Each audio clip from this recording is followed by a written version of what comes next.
1997, numa região do Nordeste. Pouco antes das 8 da noite, de 25 de julho, uma senhora de 25 anos chamada Maria das Graças pegou uma sacolinha, uma lanterna e saiu para o quintal em busca de umas folhas para fazer um chá para o marido. Quase uma hora depois, o marido abriu a porta da cozinha, chamou por ela e nada. Maria das Graças não respondeu. Aliás, Maria das Graças nunca voltou para casa. Ela sumiu sem a menor explicação, como se tivesse evaporado. Segundo o marido, a única coisa que encontrou foram as sandálias da esposa, o saco e a lanterna perto de um pé de eucalipto. Mas o mais intrigante e inexplicável é que não havia nenhum sinal de distúrbio, pegada de outras pessoas ou de animal. Também não havia nenhum sinal que Maria das Graças tivesse trocado de sandálias ou seguido descalça. Para as más línguas, Dona Maria das Graças tinha fugido com outro homem, ou quem sabe, foi enterrada em algum canto pelo marido. Para os amigos próximos da família, nem uma coisa nem outra, pois Dona Maria era uma senhora de respeito e o marido um bom homem, de paz e, acima de tudo, adorava a esposa. O fato é que nem o esposo, nem os amigos, nem a polícia ou os linguarudos conseguiu entender como era possível uma pessoa desaparecer daquela maneira. 3 dias depois, 7 da noite, naquela mesma região.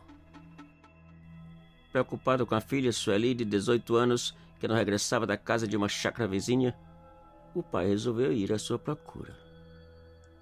Ao chegar na chácara, a surpresa foi chocante e preocupante, pois, segundo os vizinhos, Sueli havia saído 2 horas atrás.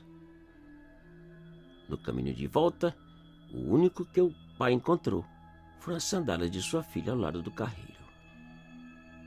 A família e os amigos buscaram por toda parte e não encontraram o menor sinal de Sueli.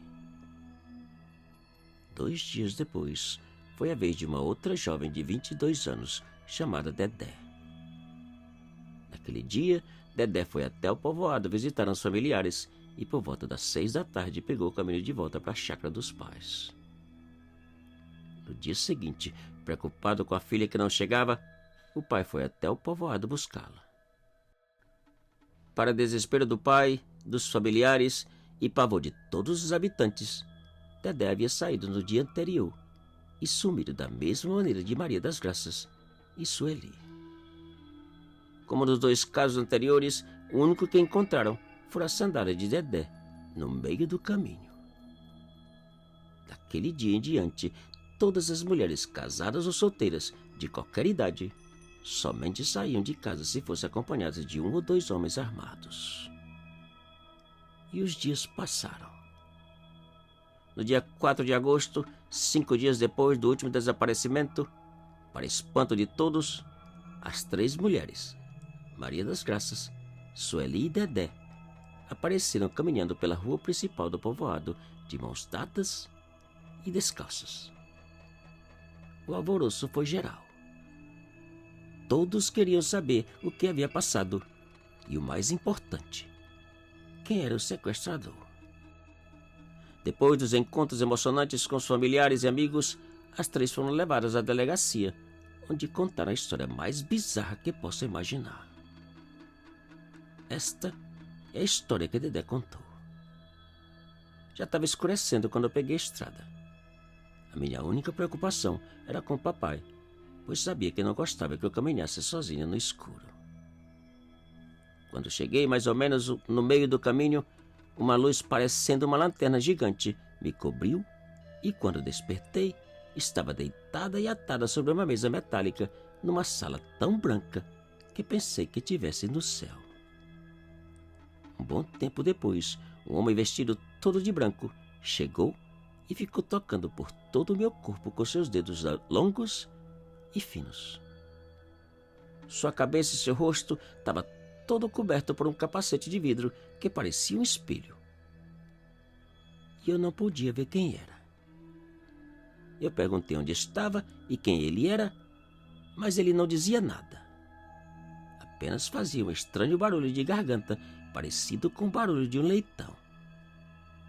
Depois de alguns minutos me cutucando, ele saiu e outros 2 apareceram e começaram a me furar com uma agulha longa e fina. A dor era tanta que pensei que fosse morrer. Depois de várias e dolorosas furadas, eu fui levada para uma outra sala cheia de luzes vermelhas, onde estavam Sueli e Dona Maria das Graças. Enquanto Sueli fazia um montão de perguntas e Dona Maria das Graças rezava chorando, eu comecei a assobiar para disfarçar o meu pavor. Naquele momento, algo estranho aconteceu. Todas as luzes começaram a piscar e somente paravam quando eu parava de assobiar. E foi então que eu tive a ideia que salvou nossas vidas. Pedi que as 2 companheiras assobiassem o mais alto possível e sem parar. Eu não sei o que aconteceu e nem como saímos, seu doutor. Só sei que fomos deixadas no meio da estrada, sozinhas e salvas. Depois de ouvir os relatos das 3 senhoras, o delegado agradeceu, prometendo fazer o possível para descobrir quem eram os responsáveis. Ao saírem da delegacia, para pavor de Dedé, um sujeito alto e forte entrou no carro e, antes de sair, fez um barulho estranho e assustador. O mesmo barulho de um leitão.